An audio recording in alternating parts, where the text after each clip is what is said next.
어, 목회를 하다 보면 그 식사를 할 일이 굉장히 많습니다. 그래서 우스갯소리로 목회를 먹회라고 그렇게 하는 분들도 계십니다. 그만큼 목회하는 일은 먹는 것, 함께 식사하는 것이 중요한 일이기 때문에 그런 것 같습니다. 식사를 할 때에 가장 많이 듣는 말이 뭐냐면 목사님 좋은 것을 사드려야 되는데 이것밖에 사드리지 못해서 죄송합니다 라고 하는 그런 말을 가장 많이 듣는 것 같습니다. 그런데 정말로 진심으로 드리는 말씀인데 뭘 먹느냐 하는 것은 하나도 사실 중요하지 않습니다. 누구와 함께 먹느냐 하는 것이 참 중요하지요.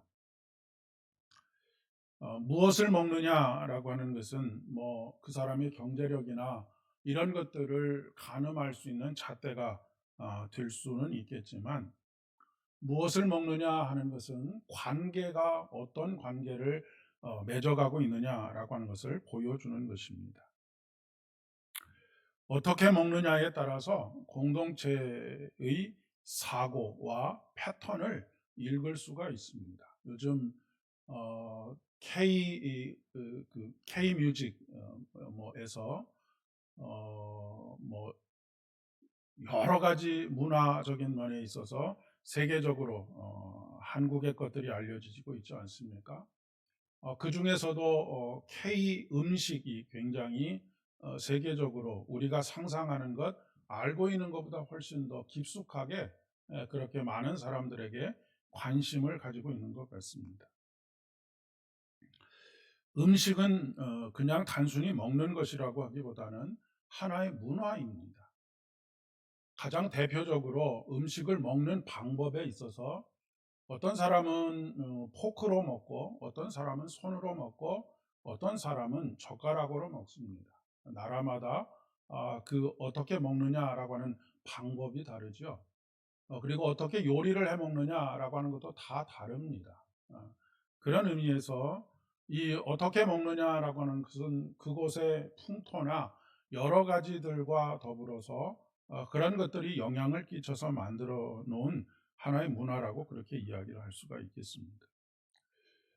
우리는 젓가락으로 먹는데 너는 포크로 먹냐? 그러니까 너는 죄인이다라고 그렇게 말하는 경우는 없습니다. 인도에 갔더니 거의 대부분의 경우에 손가락으로 밥을 먹습니다.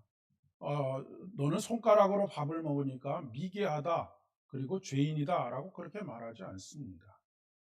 음식을 먹는 것에 있어서 서로 다른 것일 뿐이지 그것 자체가 선악을 판단하거나 아니면 그 성숙하다 미개하다를 판가름할 수 있는 것은 아니다라고 그렇게 이야기할 수 있다는 말씀입니다. 그런데 제가 지난주에 설교를 하면서도 말씀을 드렸지만 유대인들은 음식 문화의 핵심에 무엇을 두고 있느냐면 정결법을 두고 있습니다.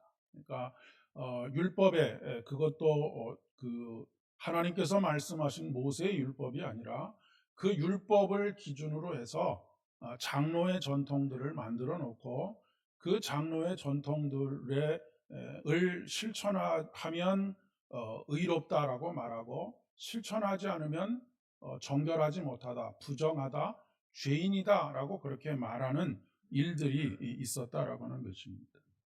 본래 구약 성경에 보면 이 정결법이라고 하는 것은 하나님께 제사를 드리는 제사장들에게 그 해당되는 법이 바로 정결법이었습니다. 그런데 이 정결법이 그 모든 일반 백성의 하나의 규범처럼 만들어지게 된 이유가 있습니다. 오늘 새벽에도 새벽 설교 시간에 잠깐 말씀을 드렸었는데 바벨론에게 그 멸망을 당하고 난 이후에 어, 이제는 더 이상 성전을 찾아가서 제사를 드릴 수 있는 방법이 사라지게 되었습니다.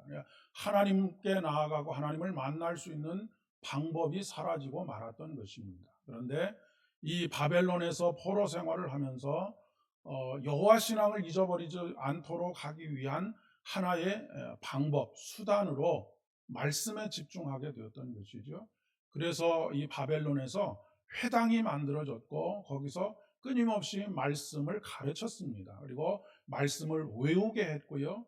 그리고 그곳에서는 예루살렘에서는 또 이스라엘 땅에서는 성전을 중심으로 해서 여러 가지 삶의 루틴들이 만들어졌는데 그런 것들이 완전히 무너진 상황 속에서 새롭게 그 이스라엘 백성들이 신앙생활을 잘 할 수 있도록 하는 어떤 하나의 규칙을 만들어야 될 필요가 있었다라고 하는 그런 이야기입니다.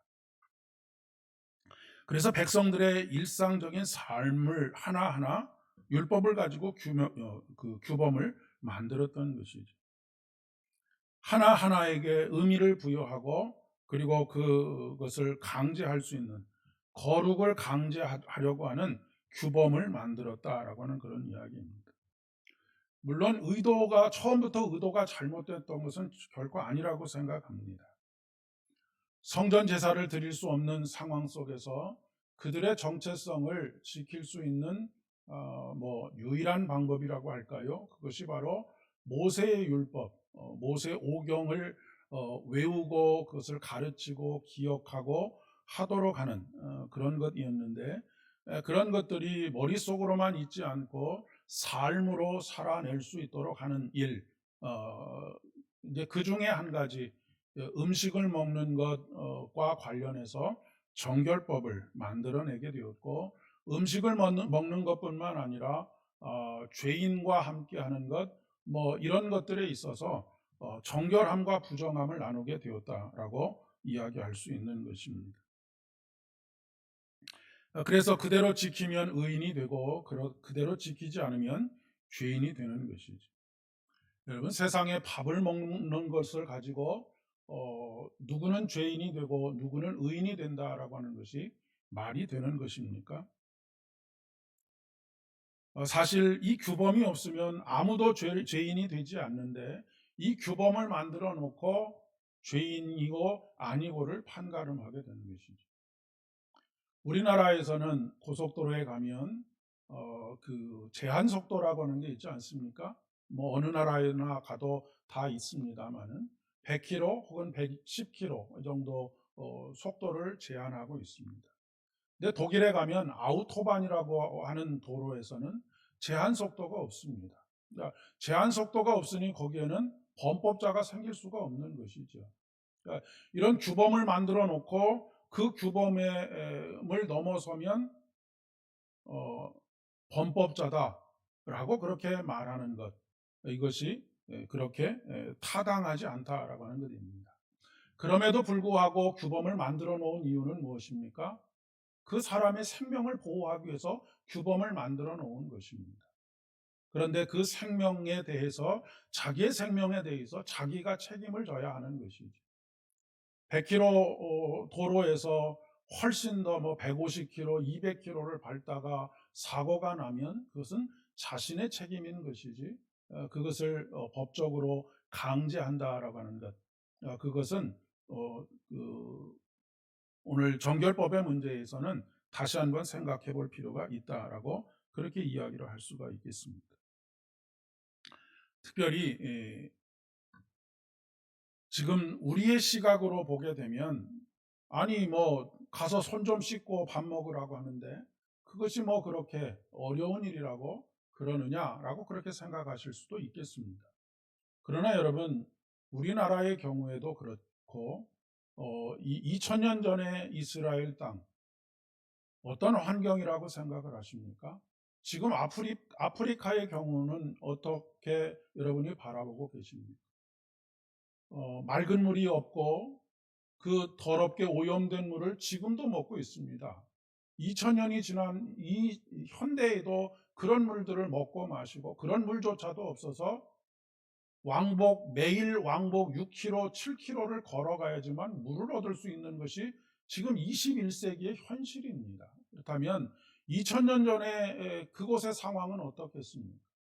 이스라엘은 그렇게 비옥한 땅이 많은 곳이 아닙니다. 광야가 있고 메마른 광야 속에서 물을 얻는다라고 하는 것은 정말로 쉽지 않은 일입니다. 그래서 그렇게 이스라엘 백성들이 이른 비를 내려주시고 늦은 비를 내려주시는 하나님의 은혜가 그들의 삶에 있어서 그토록 중요했던 것이죠.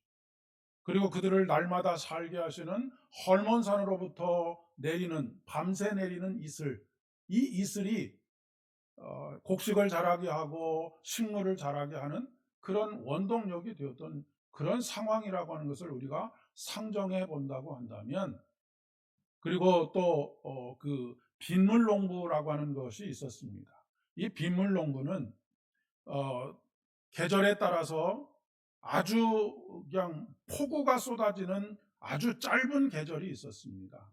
그때에 막 비가 쏟아지면 큰 강을 이루기도 하지만, 그때 크고 작은 웅덩이들이 있는데 거기에 물이 고이게 되면, 그런데 이 이스라엘 땅은 광야이기 때문에 물이 금방 그냥 빠져버리고 물이 흔적이 남지 않는데, 그 웅덩이에 남아있는 물을 가지고 농사를 짓는 사람들이 있었습니다.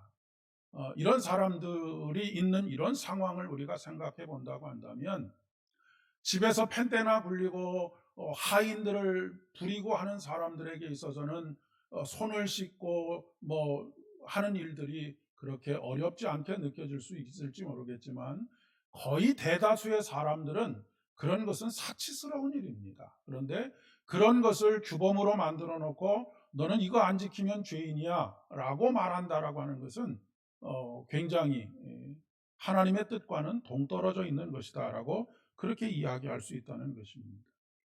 만약에 광야 저 깊은 곳에 나아가서 농사를 일구는 가운데 겨우 하루에 한 끼, 많이 먹어야 두 끼 먹는 사람이 하루 종일 뼈가 빠지도록 일을 하고 난 이후에 겨우 집에서 빵 한 조각 들고 온 것을 물을 찾아서 가서 손을 씻고 이렇게 해서 밥을 먹을 수 있겠습니까?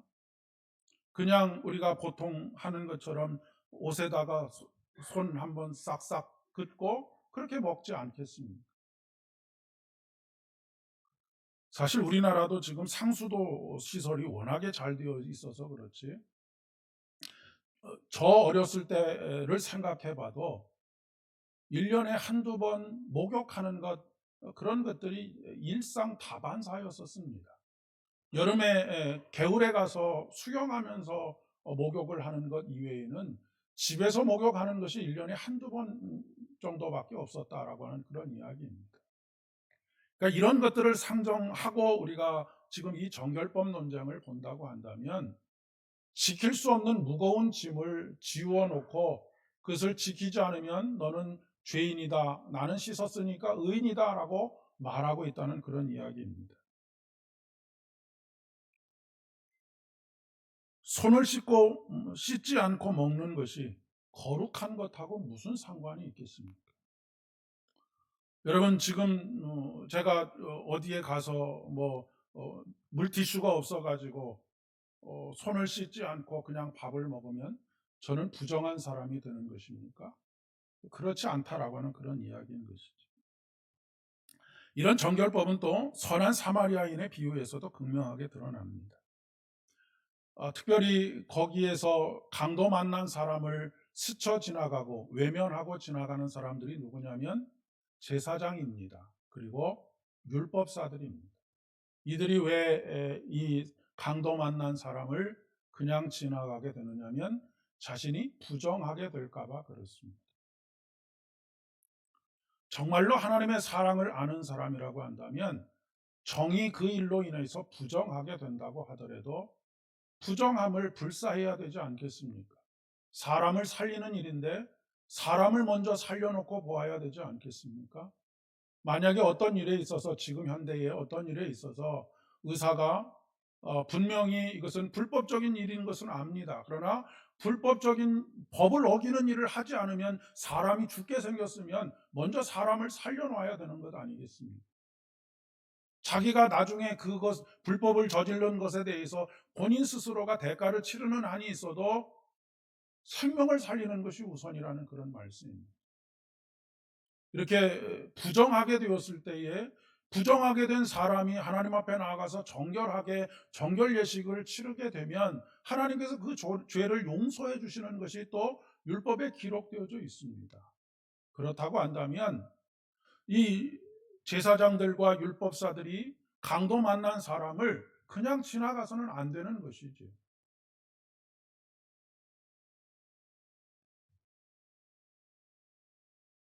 하나님께서 강도 만난 사람을 구해줬다고 해서 너 이놈 너는 죄인이다 책망하시겠습니까?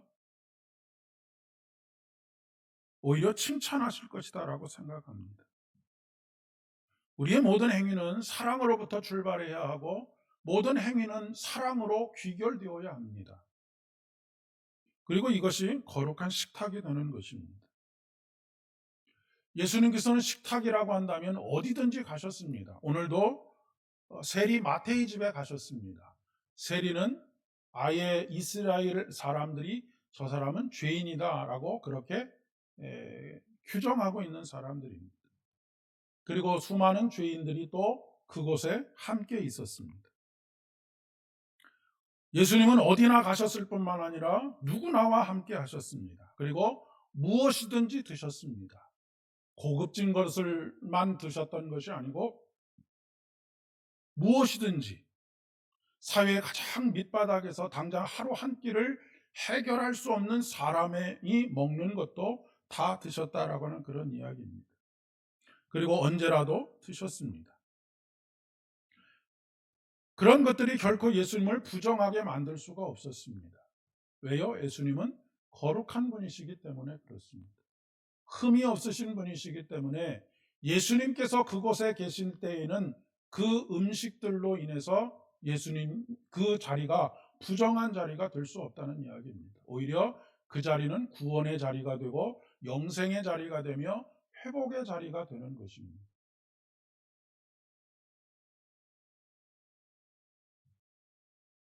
예수님께서 부정한 사람들, 문둥병자들을 만지시고 날 때부터 소경된 사람, 이 사람의 죄가 부모의 죄냐 아니면 자신의 죄냐라고 하는 것을 따질 때 예수님께서 그의 눈에 손을 대지 않으십니까?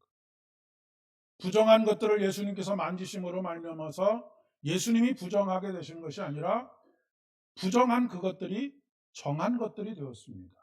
구원을 받게 되었다라고 하는 그런 이야기입니다. 그러니까 세리와 죄인 그리고 창기들 그들과 함께 예수님께서 식탁을 함께 하심으로 말미암아서 예수님께서 부정한 사람이 된 것이 아니라 바로 죄인과 세리와 창기들이 하나님의 구원을 경험하게 되는 정한 사람이 되었다라고 하는 그런 이야기입니다.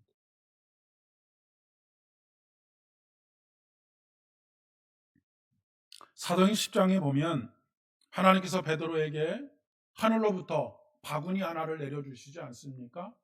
그 바구니 속에는 각종 네 발 달린 짐승과 기는 것과 공중에 나는 그런 것들이 들어 있었습니다. 하나님께서 베드로에게 먹으라고 말씀하시죠. 그랬더니 베드로가 아닙니다. 나는 단 한 번도 부정한 것을 먹어본 적이 없습니다. 라고 그렇게 베드로가 이야기합니다. 그러자 하나님께서 뭐라고 말씀하십니까? 내가 거룩하다 하게 한 것을 네가 왜 부정하다라고 하느냐? 왜 그것을 먹지 않느냐라고 이야기를 말씀을 하고 계십니다. 예수님께서는 어느 식탁이든 언제든 누구와 함께든 가신 이유가 있습니다. 그 이유가 무엇이냐면 그들에게 친구가 필요하기 때문입니다. 오늘 말씀에서는 그들에게 의사가 필요하기 때문이라고 말씀하고 계십니다. 그러면서 내가 온 것은 의인을 부르러 온 것이 아니고 죄인을 부르러 왔다. 그 죄인을 부르려면 어디로 가야 됩니까? 의인들에게 가야 됩니까? 죄인들에게 가야 하는 것이죠. 여러분 우리가 복음을 전하고 전도의 삶을 살려면 어떻게 해야 됩니까? 예수 믿는 사람에게 가면 됩니까? 예수 안 믿는 사람에게 가야 되지 않겠습니까?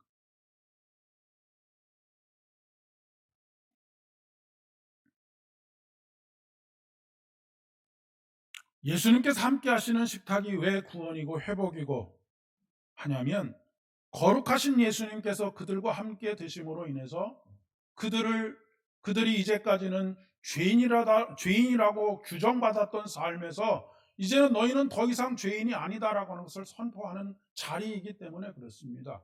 그렇기 때문에 그 자리는 거룩한 자리가 되는 것입니다.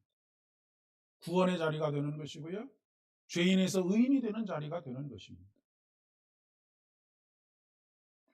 구약에서는 늘 거룩과 부정함이 충돌이 되면 거기서 죽음이 발생하지 않았습니까? 사람이 거룩하신 하나님을 보게 되면 화로다 나여 이제는 내가 죽게 되었다라고 하는 것이 이사야의 탄식입니다. 왜요? 거룩과 충돌했기 때문입니다. 그런데 이제 우리들은 예수 그리스도께서 우리에게 거룩의 옷을 입혀주셨습니다. 십자가를 통해서 거룩의 옷을 입혀주셨기 때문에 더 이상 하나님을 본들, 하나님과 함께 있은들 충돌하지 않게 되었다라고 하는 것입니다. 이것이 하나님과 화목하게 되었다라고 하는 말의 의미입니다. 하나님이 더 이상 두려움의 존재가 아니라 하나님은 사랑의 존재라고 하는 것을, 그리고 우리와 끊임없이 관계를 맺어가기를 원하신다라고 하는 것을 이제는 알게 되었다라고 하는 것입니다. 그래서 네가 내 안에, 내가 네 안에 있으면 무엇이든지 구하라. 그러면 내가 이루리라, 응답하리라 라고 말씀하고 계시는 것입니다. 우리는 이제는 더 이상 거룩하신 하나님과 함께 있음으로 말미암아서 죽음에 직면하게 되는 것이 아니라 우리 주님께서 함께 하심으로 말미암아 오히려 평화를 얻게 된다라고 하는 이야기입니다. 우리가 구원을 얻는다, 영생을 얻었다라고 해서 자꾸 얻었다라고 하는 표현을 쓰니까 무슨 물건을 받은 것처럼 생각하시거나, 아니면 어떤 라이센스, 이제는 뭐 너는 구원받았다라고 하는 네모난 글을 써놓은 확인서, 뭐 이런 것들을 받은 것처럼 생각하기 쉬운데, 구원이 됐든 영생이 됐든 관계입니다. 누구와 함께 먹느냐라고 하는 것이 관계라고 하는 말씀을 드리지 않았습니까? 구원도 관계이고 영생도 관계입니다. 왜 예수로만 구원을 받을 수 있다고 하느냐? 기독교는 너무나 독선적이다라고 말합니다. 그런데 여러분, 왜 예수로만 구원을 받느냐면 예수만이 생명이기 때문에 그렇습니다. 예수와 함께 있어야지만, 그리고 영원히 함께 있는 것이 영생이기 때문에 그렇습니다. 다른 것들에게는 생명이 없다라고 하는 이야기입니다.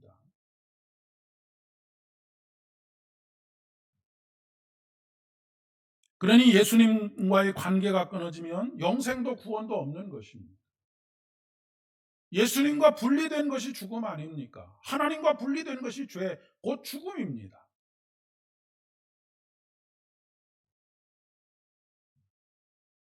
그런데 여기에 조건을 다는 사람들이 있었다는 것입니다. 예수와 함께 있는 것이 구원이고 영생인데 여기에 조건을 달아서 자꾸 그 구원과 영생으로부터 멀어지도록 하는 그런 시도가 바로 613가지의 장로의 전통이라고 하는 것입니다. 여러분, 누가복음에 나오는 두 렙돈을 헌금으로 드린 여인의 이야기를 아시죠?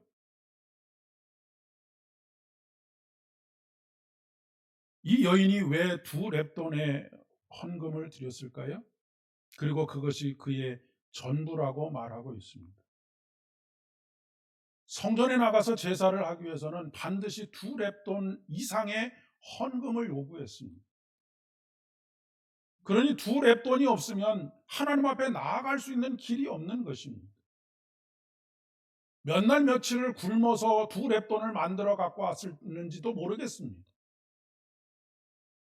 이런 허들을 만들어 놓은 것입니다. 그냥 자유롭게 언제나 누구나 하나님 앞에 나와서 하나님의 은혜를 입고 하나님의 사랑을 얻어서 영생을 누리며 그렇게 구원과 회복을 누리면서 살 수 있어야 하는데, 두 렙돈이 없으면 나올 수 없다라고 하는 규범을 만들어 놓은 것입니다.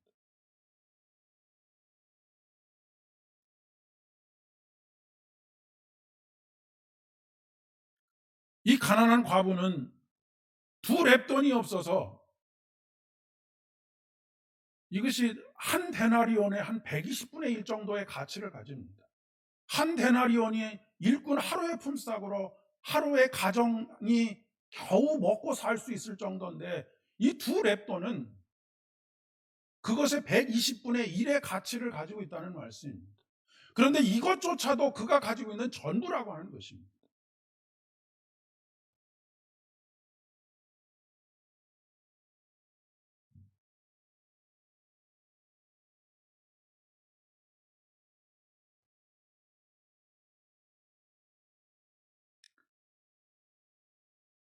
그렇다고 한다면 우리는 날마다 임마누엘 하나님을 갈망해야 합니다.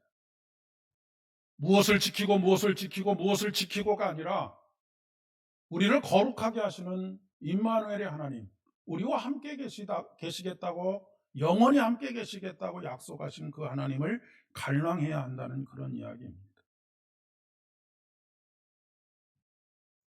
그분이 곁에 계시지 않고는, 안에 계시지 않고는 구원도 없고 영생도 없고 회복도 없고 즐거움도 없습니다. 그런데 문제는 그분이 우리를 초대하시는데도 불구하고 소도 사야 하고 밭도 산 것을 갈아야 하고 시집도 가야 하고 장가도 가야 한다라고 하는 이유와 핑계로 그분의 초대에 응하지 않습니다. 그 초대에 응하지 않는 삶이 얼마나 비참한 삶인지를 알지 못하기 때문입니다. 여러분, 소도 사고 장가도 가고 시집도 가고 밭도 사고 밭을 일구고 하는 일들이 잘못된 일이라고 하는 것이 아닙니다. 그 일 다 놔두고 교회에만 와 있어야 된다라고 하는 그런 이야기를 하는 것이 아닙니다. 우리 주님과 함께 소도 사고 우리 주님과 함께 밭도 사고 우리 주님과 함께 밭도 일구고 우리 주님과 함께 시집도 가고 장가도 가야 한다라고 하는 것입니다.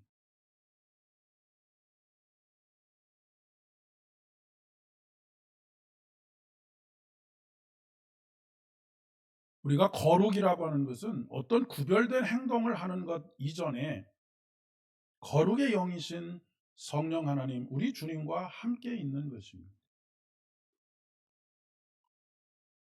여러분, 우리가 죄를 짓는다라고 하는 것이 무엇입니까? 어떤 범죄를 한다라고 하는 것, 그것은 하나님과 분리된 결과가 죄인 것이지요. 거룩은 어떤 것입니까? 하나님과 함께하는 결과가 거룩한 것입니다. 거룩한 것이 따로 있는 것이 아니다라고 하는 말씀입니다.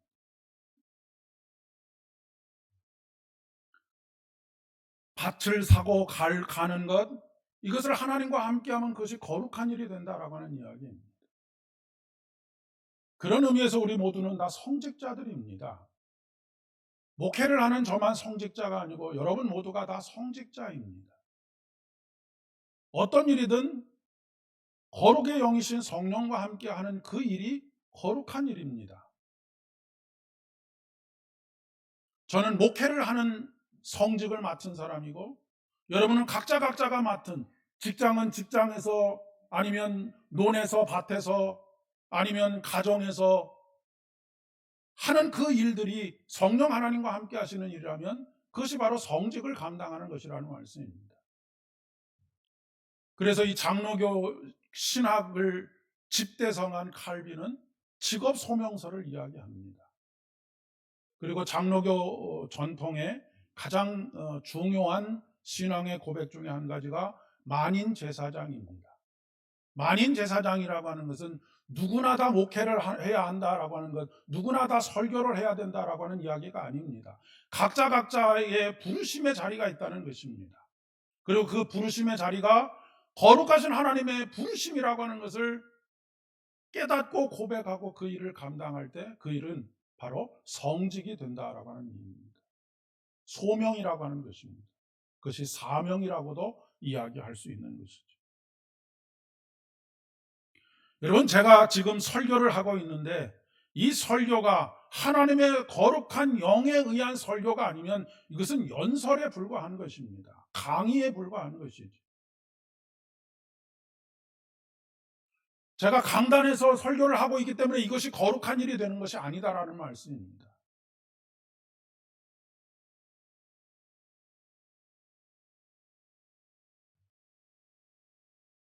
거룩하다, 부정하다라고 하는 것은 우리가 결정하는 것이 아닙니다. 하나님이 결정하시는 것이죠.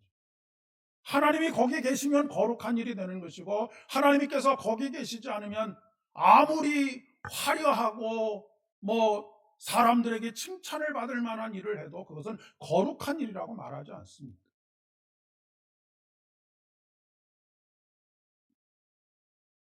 거룩의 영이신 성령께서 우리와 함께 계실 때 그 성령께서 우리의 생각과 마음을 주장하십니다. 그리고 판단하게 하시죠. 그리고 그 성령께서 우리로 하여금 무엇이 하나님께서 기뻐하시는 일인지, 무엇이 하나님을 안타깝고 슬퍼하게 하는 일인지를 깨닫게 하십니다. 그리고 우리로 하여금 해야 할 일을 하게 하시고 하지 말아야 할 일들을 하지 않도록 하십니다. 어떤 일은 거룩한 일, 어떤 일은 부정한 일이 따로 있는 것이 아니다라고 하는 그런 이야기입니다.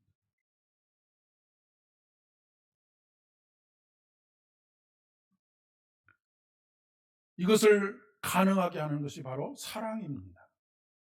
여러분, 연인들끼리 사랑을 하게 되면 서로에게 약점이 있지 않습니까? 사랑하는 상대방이 나의 어떤 행동을 싫어하면, 그런데 내가 사랑하는 마음이 있으면 상대방이 싫어하는 모습들을 자꾸 바꿔가려고 합니다. 왜요? 의무적으로 하는 것이 아닙니다. 사랑하기 때문에 하는 것이죠. 우리가 하나님을 사랑하게 되면 바로 그렇게 되는 것입니다.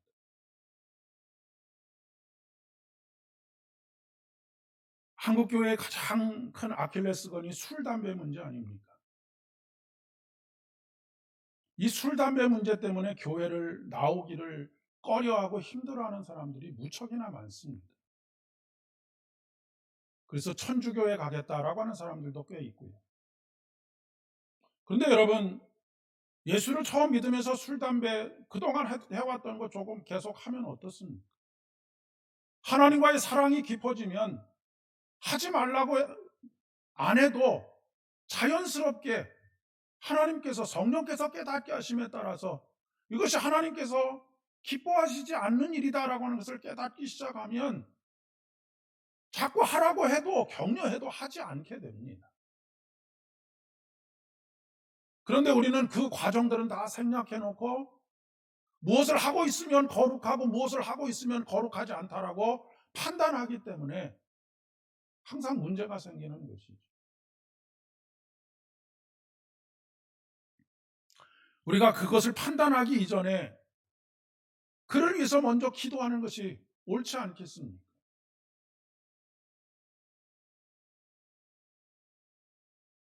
사실 한국 교회는 그동안 굉장히 율법적이었다라고 그렇게 생각이 됩니다. 지금도 복음주의를 말하는 사람들일수록 율법주의적인 그런 모습들을 참 많이 보입니다. 예수님께서는 그 시대의 금기를 깨기 위해서 이 바리새인들과 끊임없이 갈등을 초래하고 있지 않습니까? 예수님께서 이 시대에 계셨다고 한다면 예수님은 2000년 전과 똑같은 평가를 받지 않으셨을까 싶습니다. 소위 복음주의를 주장하는 사람들이 예수님께서 죄인과 창기들과 함께 있는 것을 보고 바리새인들과 똑같은 이야기들을 하고 있지 않을까라고 하는 것입니다. 나의 노력에 의한 거룩도 아닌 그 거룩에서 벗어나지 못하고 거룩의 영이신 하나님께서 함께 하시는 것으로 거룩을 이룰 수 없도록 만드는 것이 바로 계명들이었던 것이죠. 그리고 결국 그 결과로 나타나는 것이 경건의 모습은 있지만 경건의 능력을 상실하게 된 것입니다. 경건의 능력이라고 하는 것은 바로 사랑의 능력을 말하는 것이죠.